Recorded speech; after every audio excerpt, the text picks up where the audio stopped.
Hey guys, in this video, we're going to take a look at how you can avoid hills, busy roads, or stairs when you are walking with Apple Maps on the iPhone 14 series. First, let's go back to the home screen by swiping up at the bottom of the screen. And on the home screen, tap on Settings.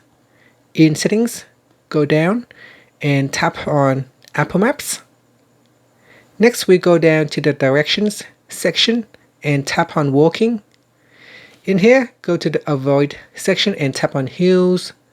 So tap on the toggle button to switch it on or off. If you want to avoid busy roads, you would tap on the toggle button to switch it on. Once it is turned on, then Apple Maps will avoid busy roads and it will give you the alternative path. And that's it. You can also choose whether to avoid stairs or not. Turn on to avoid stair and Apple will give you a different route as well. And that's it. Finally, you can swipe up to go back to the home screen.